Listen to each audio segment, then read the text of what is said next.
one power, invisible, and you see it everywhere and every day.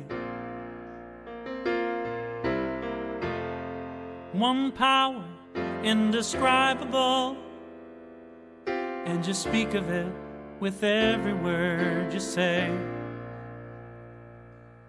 Mysterious until you know the truth. As simple as the love inside of you. Call it God, call it Spirit, call it Jesus, call it Lord, call it Buddha, Baha'u'llah, angels' wings or heaven's door. But whatever name you give it, it's all one power, can't you see? It's the power of the love in you and me. One power, one power. Good morning, good morning, good morning. Such is the nature of life that all it asks and all it wants is the opportunity to appear. You are that opportunity, and so am I, and so it is. I hope everyone's doing well this morning. So good to be here. Welcome to CSL Midtown, coming to you this morning from Atlanta, Georgia. We're so glad that you have chosen to join us today. We welcome all people, everyone, no matter who you are or where you are in your life. We welcome you to be here, to be listening either online, either live right now or later on our recording. Our center reflects a beautiful, diverse tapestry of life. And so we welcome you, whoever you are, and whatever brought you here today. Know that you are in the right place and that this is the right time for you. We know that you are an individual expression of the divine life in which we all live. And you are welcome to participate here today and to become a part of our community. So we hope that if you're watching this, that you'll share this on social media with your friends. We're trying to get the word out about wonderful CSL Midtown. So help us with that. For a better understanding of who we are and what we teach, listen now to our Declaration of Principles as written by our founder, Dr. Ernest Holmes. A few of the Declaration of Principles we live by. I believe in one God, one absolute power, and first cause to all things. I believe that this power is perfect love, and it creates out of a desire to express love. I believe all thought is creative, and how I choose to think creates my personal experience. I believe in the unity of all life, and the immortality of the individual soul forever unfolding. I believe in the eternal goodness, the eternal loving kindness, and the eternal givingness of God to all. And so it is. So grateful, hey. All right. Boy, those are great words to live by. My name is Judy Aehle, and I am the moderator and practitioner for today's service. You know, today, this is the 5th Sunday of August, so we're at the end of the month, and we have been in studying the theme of On the Wings of Love, and this week's theme is Love's Descent. The spiritual principle of oneness reminds us of our interconnectedness, that our voice, our choices, our actions have an impact on those around us. Everything we say, everything we choose, everything we do, it really does matter. And all of these actions can be guided by love. Descending into love means more than just caring for ourselves, although that's a piece of it. It includes caring for all of life. We embrace our connection to all beings and recognize our impact. Everything we do influences the world, where we shop, where we travel, what we eat, how we speak to others. We cannot separate ourselves from the world. Our existence is intertwined. We matter and have an impact on life simply by being alive. In this teaching, we say, love points the way and law makes the way possible. Law means the constant, unchanging aspect of what we call God or universal power. Love is the powerful influence that can guide us on our way. We can consciously choose to let love lead us, where our thoughts, where our actions, where our interactions go. When love is at the forefront of our lives, the law will work through us. The law or God is looking for an outlet in the world, and you are that outlet. I am that outlet. We can cultivate love in our hearts and minds. Let love be your compass and trust that law will take care of the rest. Those are my thoughts on love this morning. Now I'd like to lead us in a spiritual mind treatment or affirmative prayer. So let us just relax for a moment and allow ourselves to be fully present in this moment, right here, right now. And if you're comfortable in a good, comfortable spot, I hope that you are. You can breathe, take some slow, deep breaths, and allow your focus to become present right here and right now, letting go of whatever you've been doing before this moment, letting go of whatever's coming next. If you're thinking about what you're going to do later today, just let go of that and know that the present moment is the moment of great creation. It's your creative power is in the present moment. And as I do this, please accept this treatment for yourself in the first person, as I do this in the first person for me. I recognize and know that there is one power and one presence in the world, that this power we call God, universal intelligence, love, is everywhere present. It is the vibrancy of life.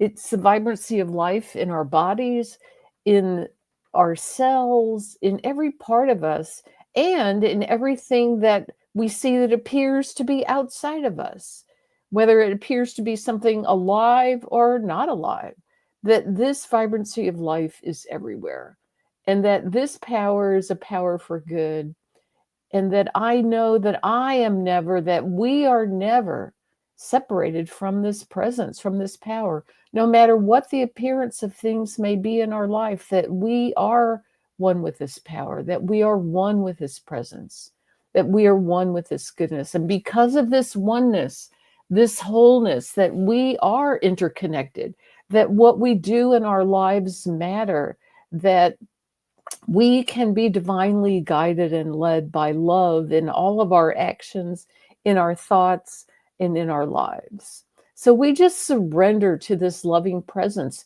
that is our life, that is the very vibrancy of who and what we are. So as we do this, I know that in my life and in the lives of those listening, that all is well, that opportunities are endless, that creativity is endless, that abundance is our natural state of being, that we are taken care of by this presence and this power, that our needs are met, that our natural state of being is one of vibrant health and aliveness, that we are here to express love in the world, and we simply allow this to be. We turn away from anything within us that feels contrary to this. We turn away from fear, from worry, from lack, from ideas of limitation of any kind, and know that this presence and this power surrounds us and loves us and only desires the very best for us. So we surrender to this, knowing that all is well and all is in perfect order and expanding in greater and greater good in the world. So I'm just grateful for knowing this. I am grateful for being here right now, and we just allow this presence to express through our speaker today and through all of those who are present in hearing this message. So I'm just grateful for this. I release this treatment now, and we let it be so. And so it is. Here's some music. Oh, I love this song. Love is my decision.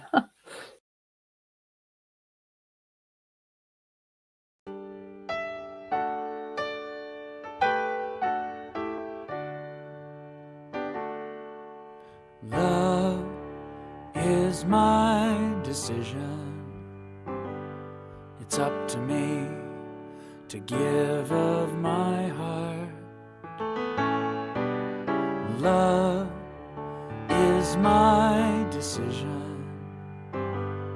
No one else can tell me to start. And once I decide to change my mind, God will show me how. Love is my decision. My decision, right here and now. Love is my decision. It's up to me to stand on that bridge. Love is my decision. No one else can make me forgive. And once I decide to change my mind, God will show me how. Love is my decision. My decision, right here and now.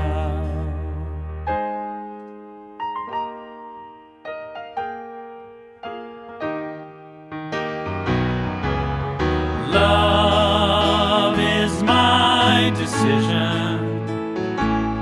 It's up to me to dance down the road. Love is my decision.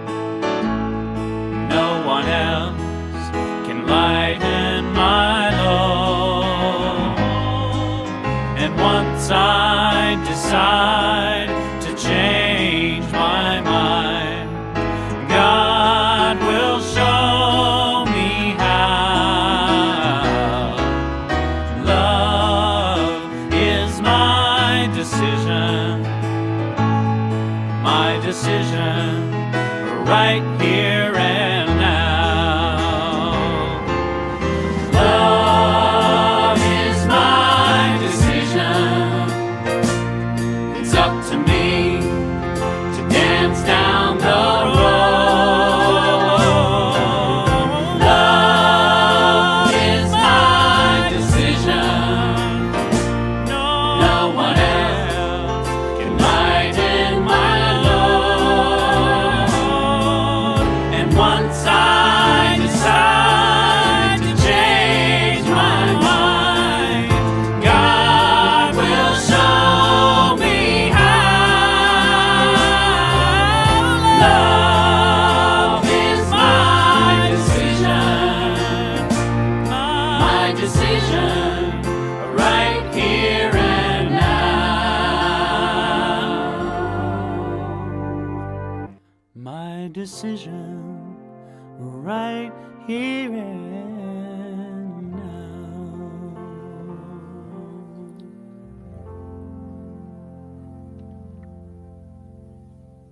I love that song so much. Perfect. All right. So it's my great pleasure to introduce our speaker this morning. Reverend Dr. Cynthia Paulsen is an interfaith and religious science minister, a divine science spiritual practitioner, motivational speaker, and author. She is the author of a book entitled Undoing the Knots, Reclaiming Our Good.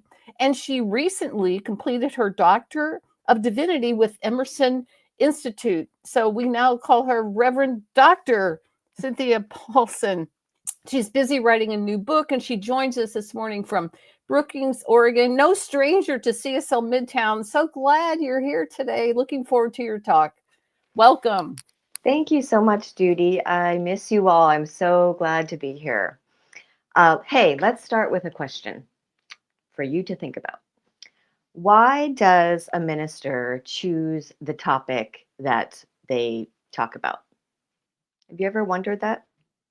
Sometimes, we choose a topic because the center has requested a specific topic. CSL Midtown very graciously gives speakers, not only a suggested topic, but some notes for the idea and, where you might want to take it. But we're also free to choose our own idea, of course, as long as it's related to new thought, philosophy, and science of mind. So today I have chosen my own idea that still fits the theme for the month, and I thought I would explain why. When I was writing my first book and learning how to be an author, how to write a book, I didn't know how to do that. And one piece of advice that I stumbled upon more than once was the idea that as an author, you should write the book that you want to read.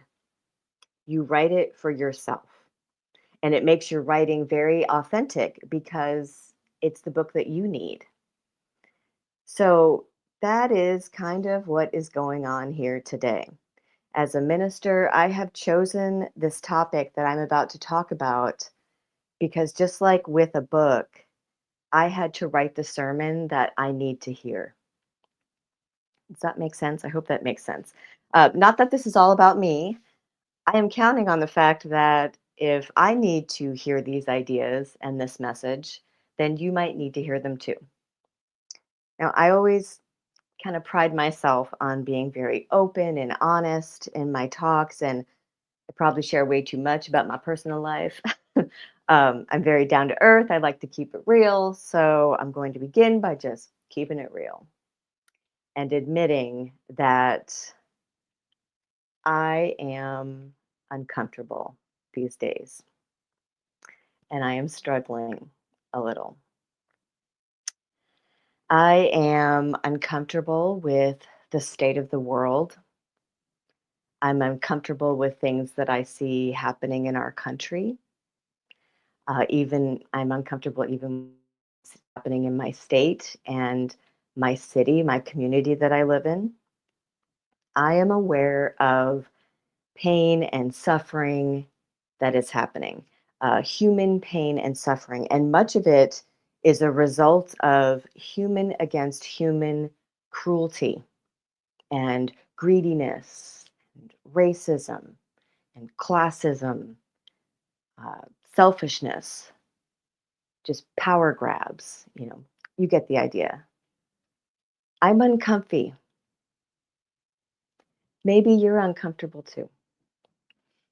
So, the topic for today is this great, juicy, new thought concept that I think pertains to my discomfort.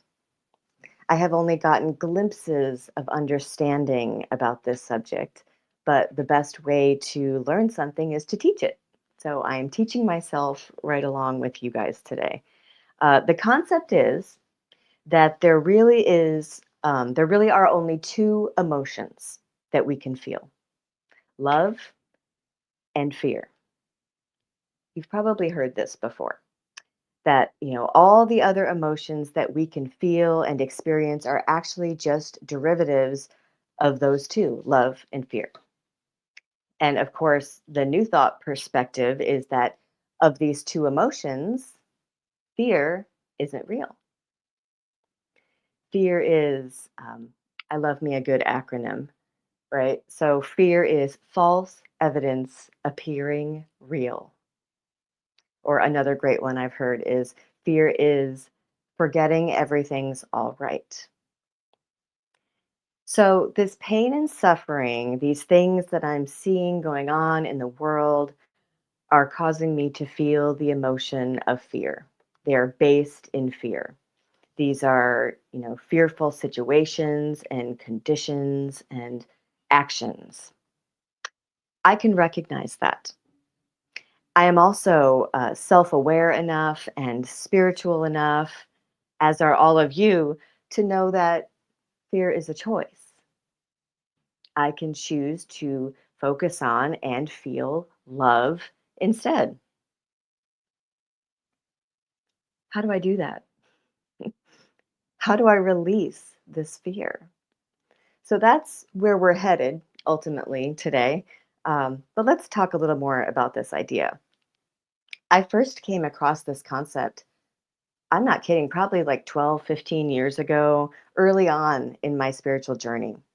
A lot of people have written about this idea of there being only the two emotions, from, A Course in Miracles people to psychology and self-help authors to New Thought teachers that we're all familiar with. So here's what some of them have to say about this. In chapter 13, section 5 of A Course in Miracles, it explicitly says, you have but two emotions, love and fear. It goes on to explain that one of these emotions, fear, is an illusion. It's not real. It is a misperception of reality. Marianne Williamson, in her book, A Return to Love, which is about the principles found in A Course in Miracles, says that love is what we're born with. Fear is what we learned here. The spiritual journey is the relinquishment or unlearning of fear and the acceptance of love back into our hearts. She says, is our ultimate reality and purpose on earth, to be consciously aware of it, to experience love in ourselves and others is the meaning of life. That is like a mic drop moment, right? Ugh, I say yes to that. I bet you say yes to that too. It is a lovely, beautiful message. Do you sense a but coming? It's a lovely, beautiful message. But even though we as humans can be told that our fear is not real, we still feel it. Pretty much all these authors that I'm going to quickly go through suggest that in order to transcend fear, we must move to love. Elizabeth Kubler-Ross was a psychiatrist and an author who studied death and dying, and she wrote about that. And she wrote about this topic of the two emotions because the dying, the terminally ill, are confronting arguably the biggest fear that humans have, the fear of death. And in her book, Life Lessons, she also says there are only two emotions, but she says it isn't love and fear. She says it's love or fear. She makes that distinction because you cannot feel these emotions together at the same time. They're opposites. She says if we are in fear, we are not in a place of love. And if we're in a place of love, we can't be in fear. I think that's a cool thing to think about. And this quote from her, I really appreciated as well. We have to make a decision to be in one place or the other. There is no neutrality in this. If you don't actively choose love, you will find yourself in a place of either fear or one of its component feelings. Those other emotions that come from fear, like anger, resentment, anxiety, despair. She said every moment offers the choice to choose one or the other, and we must continually make these choices. Okay, it's a choice. Wayne Dyer, I know you all know who he is, prolific self-help author, motivational speaker. He also made the distinction about either being in one or the other, love or fear. In fact, he went so far as to say that love and fear are mutually exclusive. Where one exists, the other cannot. And he also wrote about the element of choice, that when we are faced with a scary situation, we can choose to approach it with a loving, joyful self rather than a fearful one. He suggested continuously sending love in response to hate and negativity. So again, he's saying that this is conscious work to move from a place of fear to love. It's a choice and it takes effort. Our good friend Ernest Holmes wrote in The Science of Mind that fear is the greatest enemy of man. And I would edit that to say the greatest fear of humankind. He said, but fear is a mental attitude and as such can be converted into something else. I love that. I'm going to say it again. Fear is a mental attitude, so it can be converted into something else. He taught us that love dissolves fear, just like light overcomes darkness. The radiant presence of love dissipates fear and hate and confusion. Love is pretty darn powerful. And in case we forgot, this is essentially biblical scripture. 1 John 4:18 tells us that there is no fear in love. Perfect love casts out fear. He who fears has not been made perfect in love. He who fears has not been made perfect in love. Wait a minute. We know we have been made perfect in love. So if we are fearful, we're forgetting that spiritual truth about ourselves. Louise Hay, famous New Thought author and teacher, I know you all know who she is.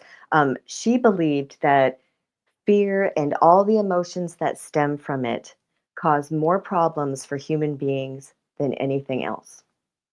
She said fear causes problems in our physical bodies, our relationships, our work, our prosperity. She said the only thing she ever worked on with her clients was releasing fear and replacing it with love, usually self-love. She believed that is the best way to dissolve our human problems. So how do we do it? Sorry.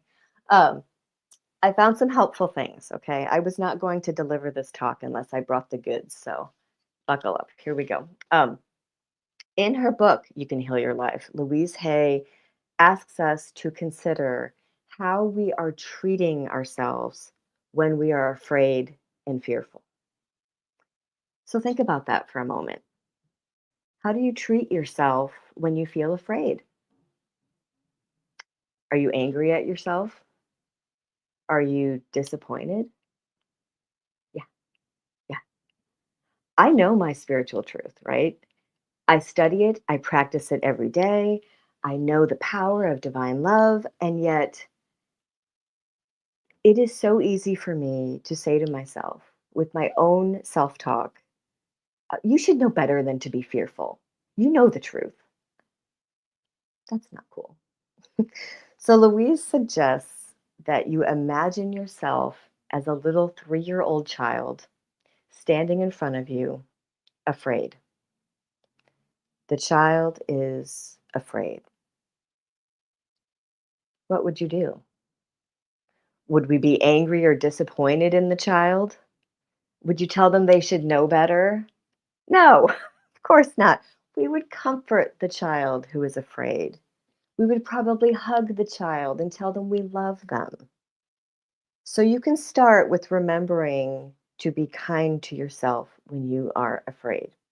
Love and comfort yourself. That is good advice to start with, okay? Be nice. Be nice. That's what I tell myself. Be nice. There is a Unity book by H. Emily Cady called Lessons in Truth that talks about fear as an error thought. And one of the specific methods that she suggests to move from fear to love is denial, which sounds almost silly, like, oh, okay, I'm just going to live in denial. No, that's not really what it means, because in New Thought, we know that denial is a tool, it's a spiritual tool. So she says when fears come up, and they will, you meet each one with a denial. And this is the language she recommends that we use. She's very specific and tells us to say, there is nothing in all the universe for me to fear, because greater is he that is within me than he that is in the world. I love that.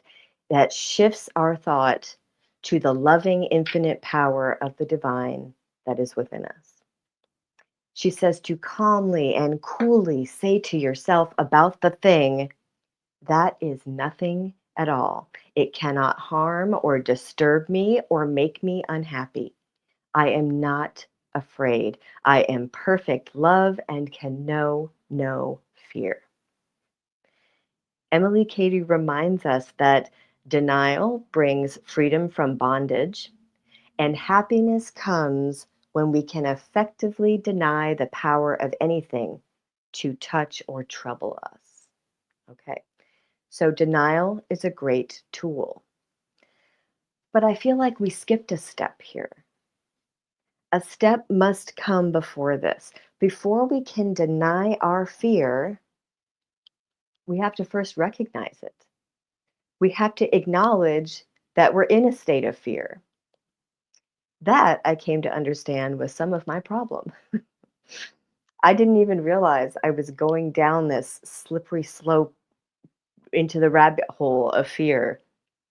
So, the tool that I started using to help me identify and acknowledge the fear is mindfulness. Mindfulness helps us be more self aware, more aware of our emotions, aware of our thoughts, and ultimately mindful of the love that's operating within us. It helps us to release our fear. So I do this mindfulness work by constantly asking myself questions, particularly when I notice I'm in that state of discomfort. Okay, so these are like self-inquiry questions. When I notice I'm uncomfortable, I'm like, I have to stop and go, wait, why? What's going on? So if you're uncomfortable with things happening in the world, let's do this together. Let's ask ourselves some questions like, what am I actually feeling here? Is this thing that I'm feeling about the fear of something? What am I afraid of? That is a huge question. Okay, so let me tell you something.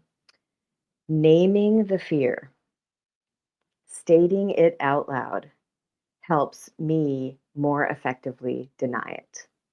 So think about that. Keep that in mind. Okay, next one. Is what I am feeling more powerful than God? That is a trick question, obviously.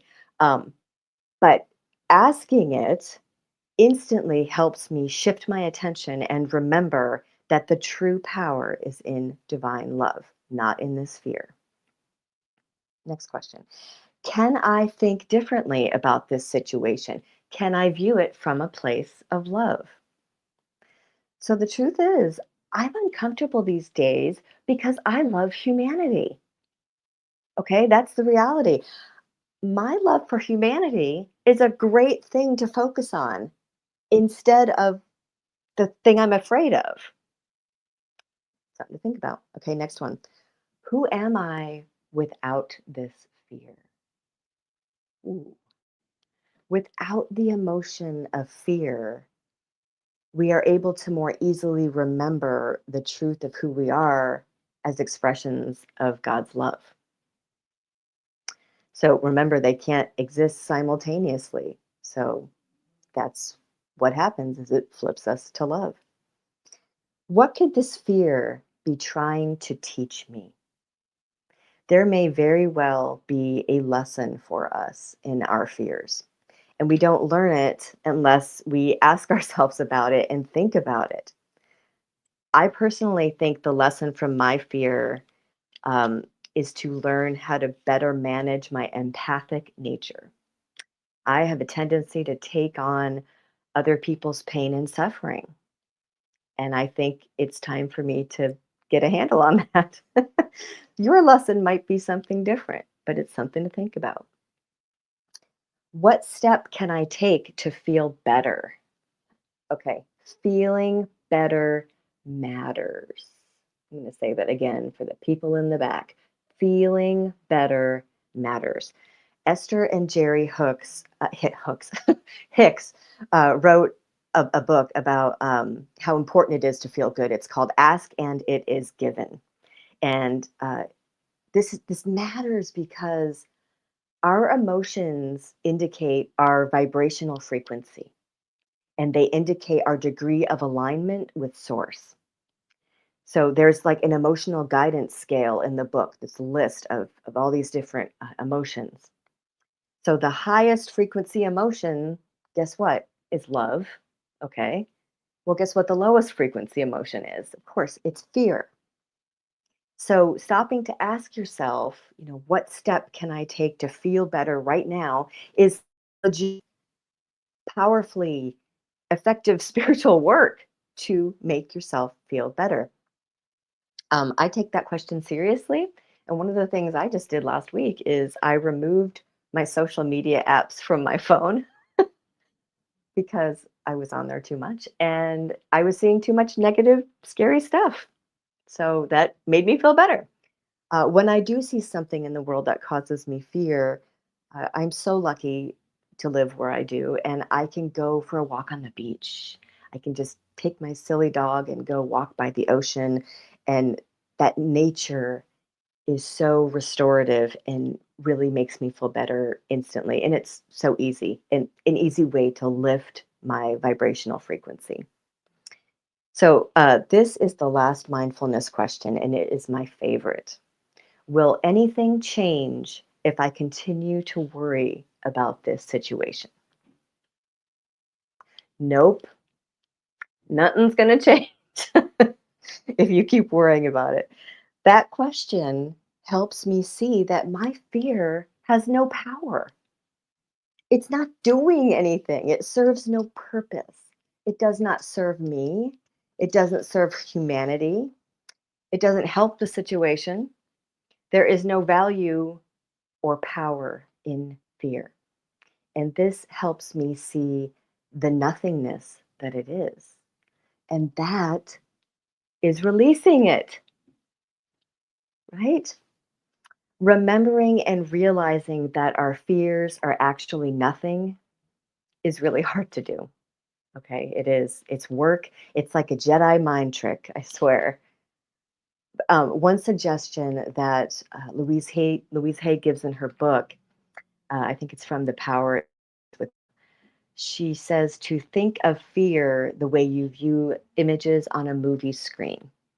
She says what you see on the screen is not really there. The moving pictures are just frames of celluloid, and they change and disappear very rapidly.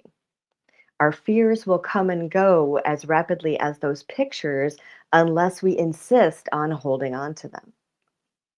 So we have to let go of them because they aren't really there. So, this last little thing I want to share with you comes from the great spiritual teacher and mystic Joel Goldsmith. And this really illustrates how we can use our mind to release fears and ultimately choose love. It comes from a Hindu scripture, and it's the story of the man who went into his bathroom in the middle of the night and he saw a snake on the floor of his bathroom. He was completely and utterly terrified. And as his eyes adjusted to the semi-darkness, he realized that it wasn't a snake. It was a coiled up rope. Don't you just instantly feel his relief, right?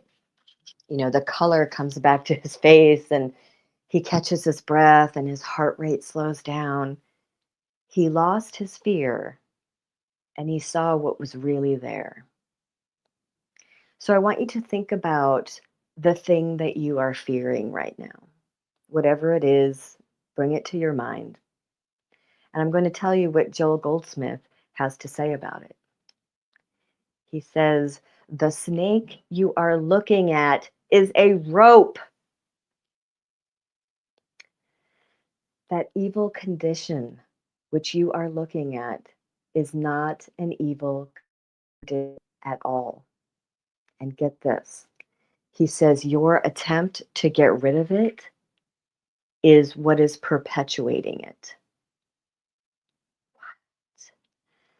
That really helped me shift the way I see the things that are making me fearful.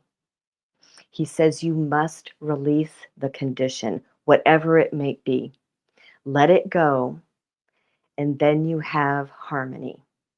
The snake disappears, and only the rope remains. We're not treating and praying for the snake that we're afraid of to go away. We're not treating necessarily, for human cruelty and these awful situations in the world to be healed and go away. We're treating to see the truth. The powerful presence of divine love will not remove a snake or cure a situation that isn't there.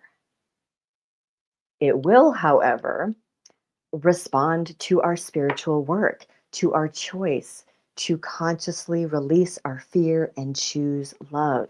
It's going to respond by showing us that God is all there is and that love is what's real. Okay, I better wrap this up.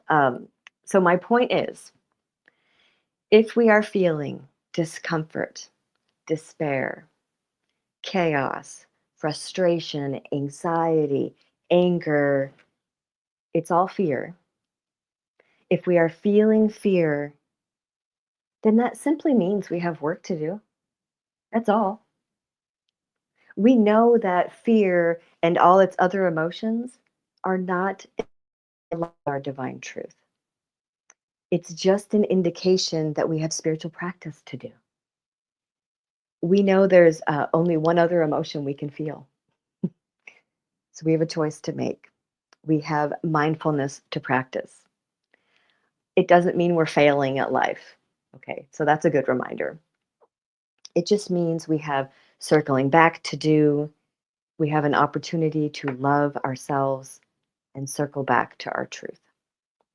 So one last great reminder, if you are feeling overwhelmed with how to choose love, listen to those lyrics from that Daniel Nahmod song, which is so wonderful. I love it too, Judy.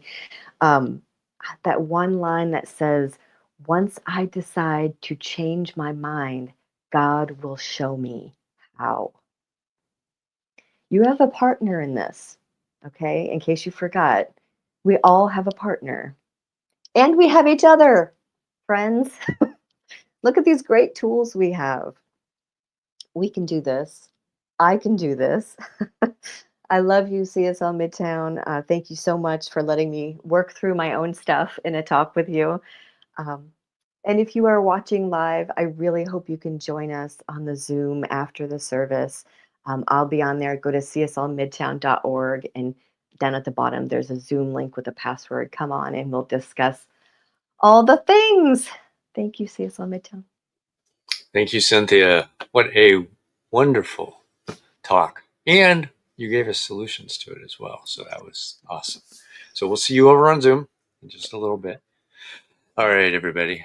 Thanks for being here today. I'm going to do our New Minister Sacred Covenant Easy Prayer. You can read this along with me. You can download it from the website, cslmidtown.org. There's only one life. This life is God. Good. This life is God. This life is my life now. And knowing that I am one with this life that is God, I therefore know that I am one with all of its blessed expressions, which includes the presence of a new minister for my beloved spiritual community.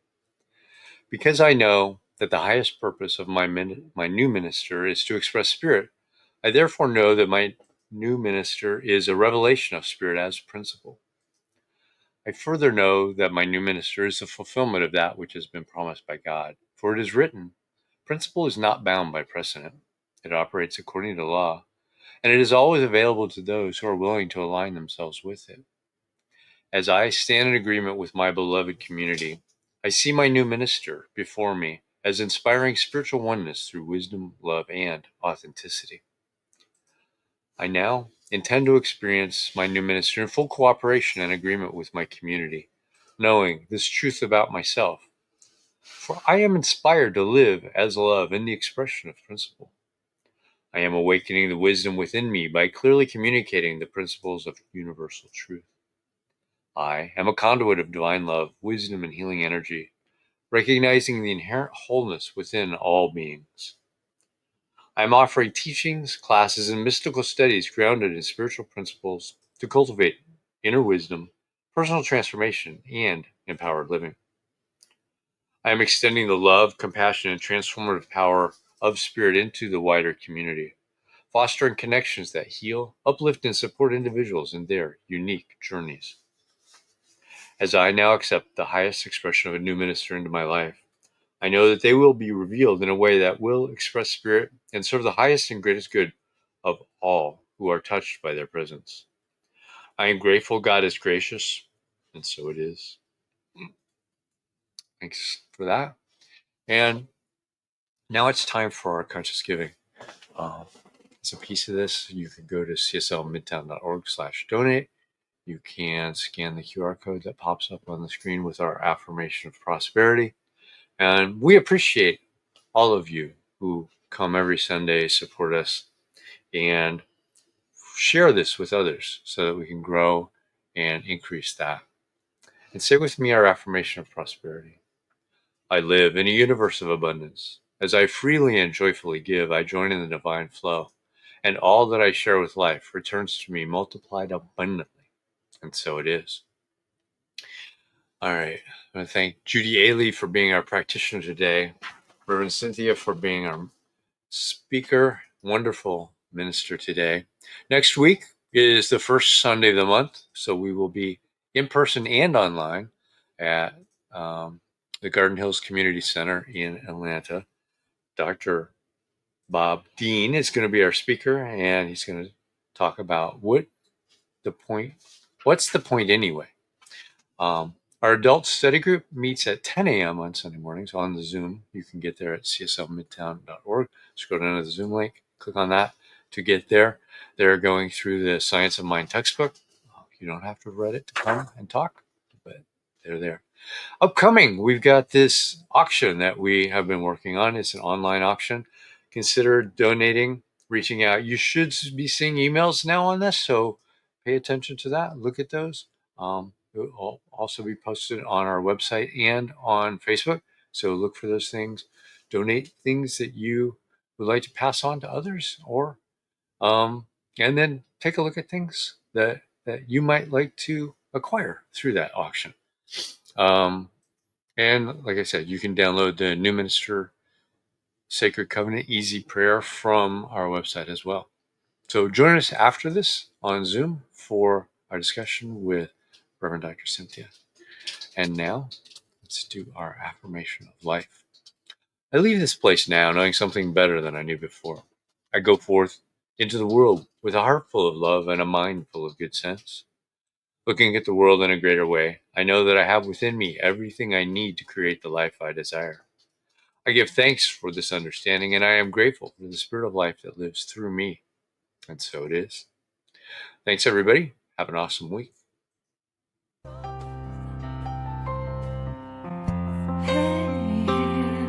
I'm so grateful.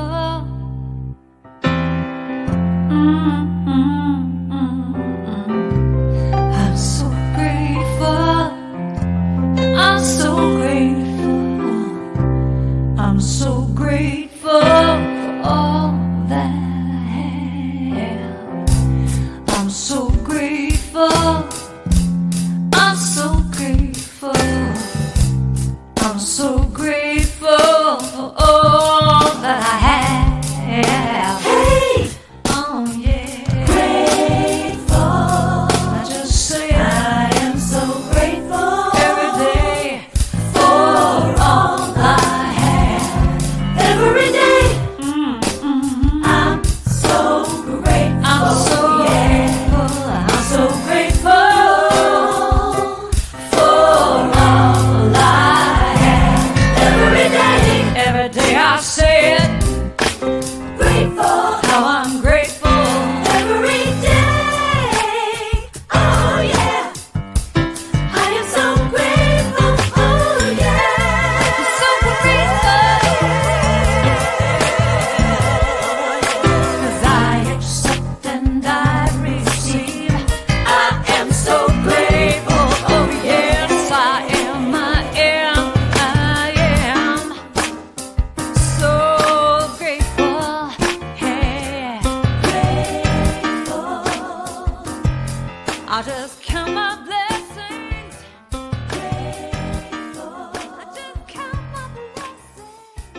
There is a power for good in the universe greater than you are, and you can use it.